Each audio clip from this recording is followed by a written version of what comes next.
miracles in the modern world. There was an encounter in which I recognized God. I was returning late from a long weekend of celebrating and reveling with my closest friends. I was sleep-deprived, excitable, overjoyed, frustrated, all of which culminated into a whirlwind episode, not unfamiliar to me, that has been described sometimes as a panic disorder, sometimes as overstimulation or euphoria, more akin to seizing or mania. As I lay in the grass, writhing, hyperventilating, crying, laughing, yet still with the semblance of consciousness and thought, I understood that the part of myself that could still think and observe the situation had little to no control over what my body was doing, nor what I was feeling. I lay prostrate to an experience that was beyond myself, that I could not control, and left me completely subverted and incapacitated. Such a concept sounded like God to me. And so, to the friend who I was incredibly fortunate to have with me, I told him, when I could catch my breath, I think that was God. There was a pregnant silence in which I could imagine the words delusional or psychotic reached into his mind. But he took a breath, and with commendable patience, he asked, "You think God spoke to you?" I detected his critical and concerned tone, and I managed a no in reply. Such a suggestion did not seem right to me, nor representative of what it was I truly wanted to convey to him. Yet he followed his inquiry. "Do you think you are speaking to God?" Again, such a thought soured my revelation, and I understood his consternation. He and I are, after all, good and devout atheists, and speaking of God to those embedded in such traditions often is received as closed-mindedness, irrationality, and a denial of the miracles of science. I wish to divorce my sentiment from such connotations, yet I truly had no other word to describe what it was that I experienced. Again, I said no. The conversation that followed, along with my studies in philosophy, my lifelong practice of UU principles, and the serendipitous circumstances of my life, laid the groundwork for spiritual discovery and a personal redefining of God. Over the past few months, I have worked to describe a God that is true to the idea I stumbled upon during this episode, addressing criticisms from those disenfranchised by traditional religious practices. This is a God separated from Abrahamic doctrine, and hopefully separated from the tired and polarized wars between the rationalist and scientific atheists of the modern day and those who pursue spiritual matters. In the practice of redefining God, I hope to bridge this gap between the modern discoveries of today and the doctrine of old. I want to give concession to the incredible and marvelous advances of science, yet find the areas that an idea of God, albeit a reimagined one, could still exist in such a worldview. Reconsidering and reintroducing God into my understanding of the world has given me the capacity for worship of the infinite wonder and mystery that permeates our lives. I hope I can share this wonder with you, and in practicing such thought for yourself, perhaps you all can make room for the miracles to be found in the modern world.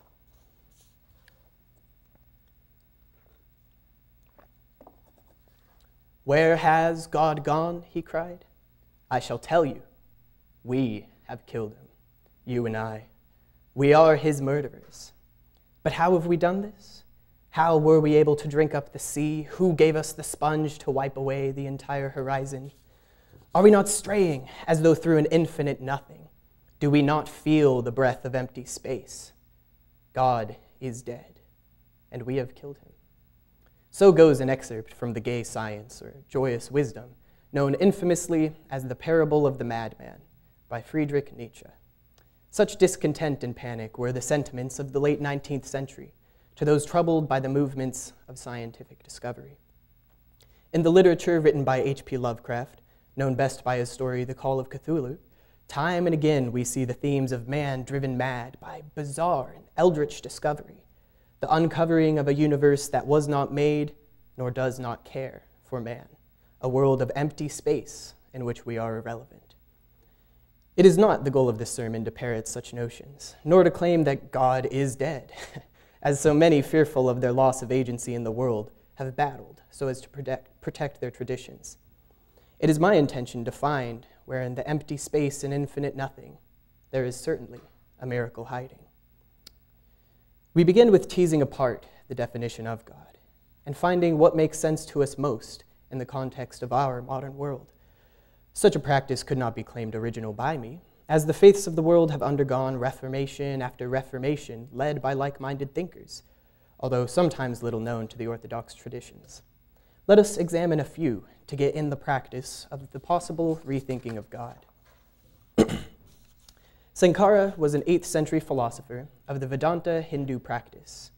He came to see contradictions in the way his society spoke of God. Many recognized God as infinite, yet placed divisions between the self and such a being, a notion known in many cultures as dualism. Sankara postulated, however, that certainly, if God is a limitless being, then all of what we know exists, whether it be the self, good, evil, physical matter, and all the spaces in between. These all must be encompassed by God. And if God is in many parts, yet infinite, then it must be a homogeneous and indivisible being, with varying yet equivalent parts. Thus, he gave God something of the definition that follows. All things are God, regardless of form, in the same way space in a jar is simply space. So, we see an example of one considering the context of his time, considering conceptions of God, and resolving the dissonance between the two. That is not to say his interpretation was received without dissension, or that his idea was capital T true, but it provides a good model for taking in evidence, in this case from the Veda and personal observation, and letting your conclusions follow logically, as best you can. Another exercise that plays with the assumed premises of God is termed negativist religion. Namely, this thought explores what it means if God is truly beyond human understanding. If such a thing exists, that it is not confined by any of the laws of nature we have observed, and beyond reality itself, then it could not be captured by any language humans can produce, as our language is limited by only the things we can know or understand. Thus, it follows that the only things we could say about God is what it is not. You see this exercise fall into absurdity as you say, well, God is not a person, God is not a being, God is not a thing at all, God is not an idea, God is not, yet all the while admitting that you are defining something. This is not the belief I wish to adopt either, yet it can be a fun practice and puzzle, and its paradoxical nature will be critical in the reasoning I will make later. A final thought that will be helpful in understanding the redefinition of God came from the Pittsburgh Platform of Reform Judaism in 1885. The goal of this document was not about God, but the traditions and rituals of Judaism and their relevance in the modern world. Nonetheless, when referring to God in the text, it is said, "We recognize in every religion an attempt to grasp the infinite. We hold that Judaism presents the highest conception of the God idea. This God idea is the central religious truth for the human race." It is an interesting and suggestive phrasing to conjunct the words God and idea together. Such a term does not seem to directly challenge the definitive claim that God exists, but its inclusion is curious enough indeed, and suggests something departing from the traditional definition of God. The parts I want to call attention to from this text, however, is their method for allowing the cultural context and development of ideas to affect and moderate previous traditions of the Jewish faith. It reads, "We hold that all such Mosaic and rabbinical laws as regulate diet, priestly purity, and dress originated in ages and under the influence of ideas entirely foreign to our present mental and spiritual state. They fail to impress the modern Jew with a spirit of priestly holiness. Their observance in our days is apt rather to obstruct than to further our modern spiritual elevation. We recognize, in the modern era of universal culture of heart and intellect, the approach of the realization of Israel's great messianic hope for the establishment of the kingdom of truth, justice, and peace among all men. We consider ourselves no longer a nation, but a religious community, and therefore expect neither a return to Palestine, nor a sacrificial worship under the sons of Aaron, nor the restoration of any laws concerning the Jewish state." Again, these innovative thoughts were poorly received, especially after World War II in the years to follow, which did not permit the Jewish people the luxury of reform, but demanded that every survivor stand by their uniting history. Nonetheless, it is this method that I am most interested in exploring. And the experiences that I had, like those described earlier, which demanded that I recognize a God, something completely beyond myself and my control. I hope to use the modern discoveries of scientific researches in the domain of nature and history. In defining a God, I must cite the knowledge that is pertinent to the time I am born in, to ensure modern spiritual elevation.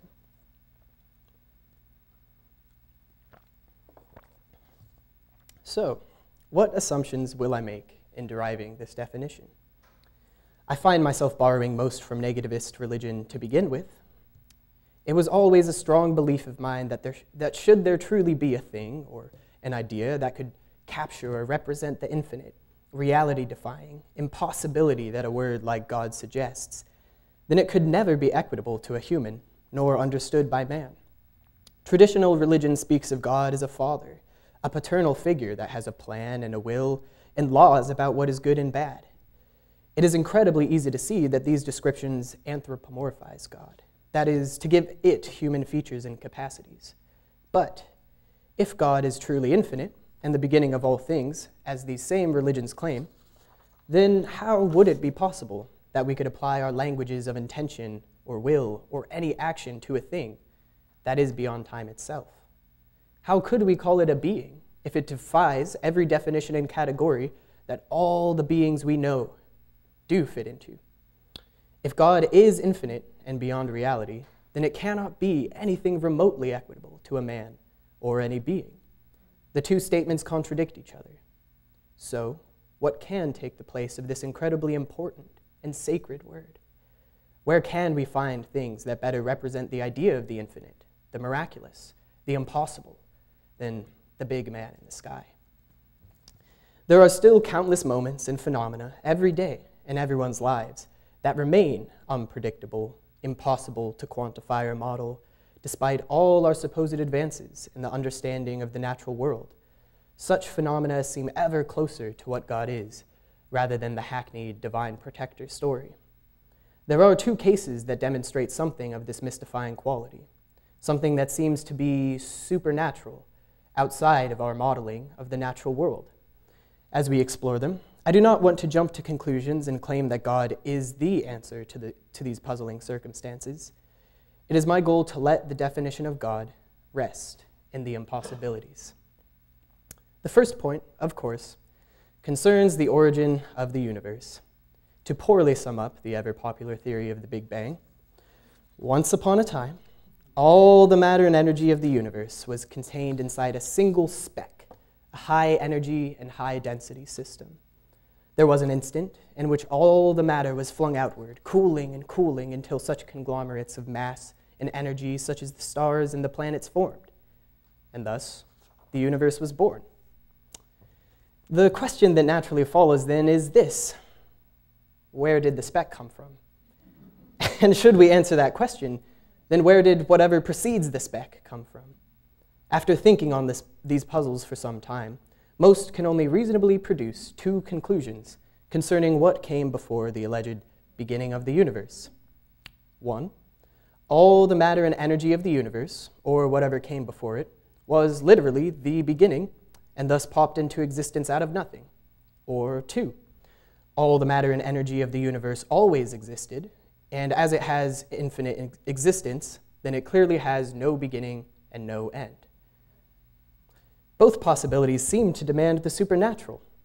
It is the troubling paradox of how, even with all our physics and astronomy, it is impossible to discern the true beginning, and I direct our attention to God here. But let us remember the parameters set before. I cannot accept that God somehow is a being that existed before existence, mind you, that created the speck or set all events into motion.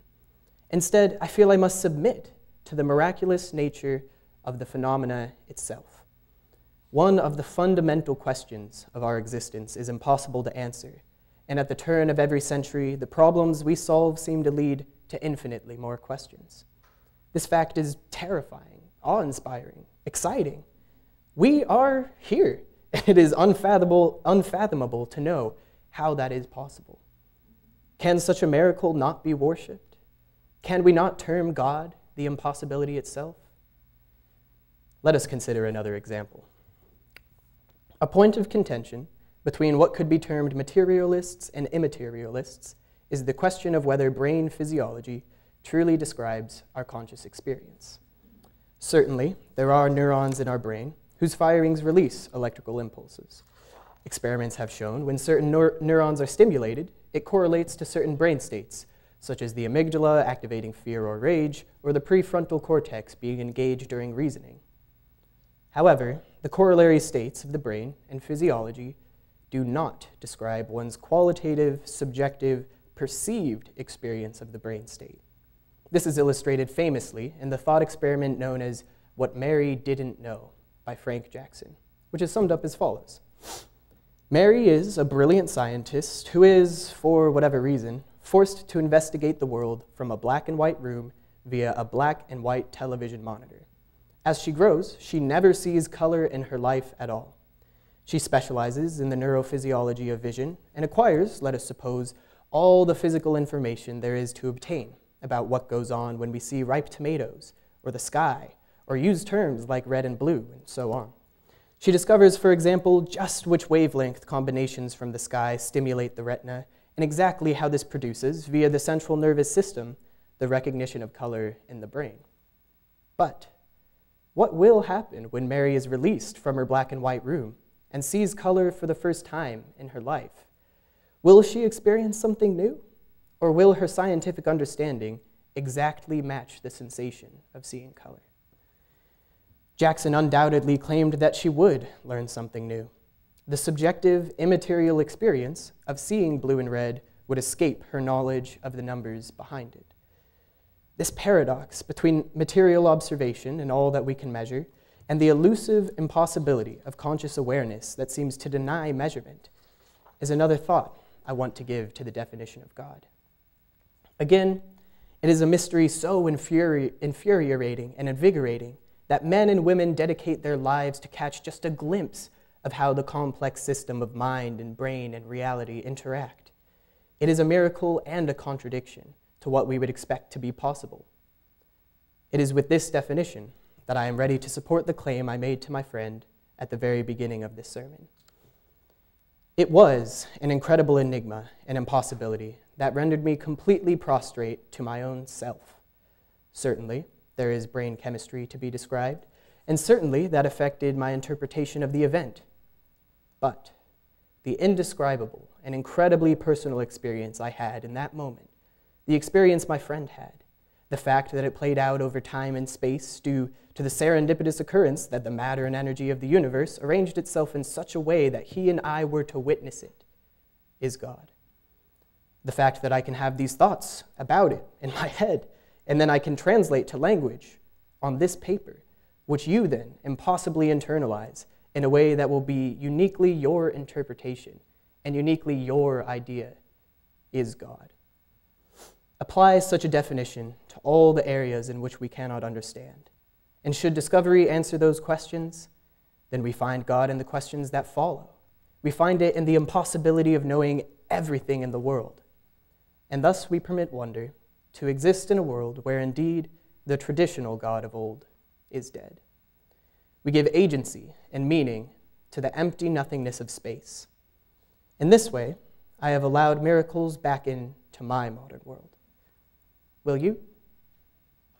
And so I say, amen, and blessed be.